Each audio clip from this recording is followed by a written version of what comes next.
chairmanship of the best ever Speaker of the Congress of the Philippines. At ito po ang palagi kong sinasabi sa inyo, kung bakit bumabagyo at bumabaha ng biyaya sa 2nd District. It is because of our dear Speaker. So once again, let me state my lines.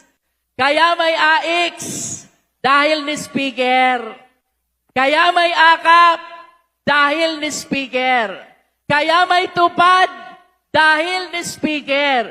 Kaya may mga barangay road dahil ni Speaker. Kaya may patubig dahil ni Speaker. At kaya may groundbreaking ngayon dahil ni Speaker.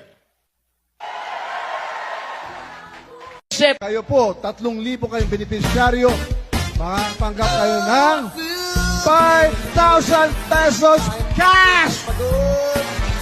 At 5 kilong bugas!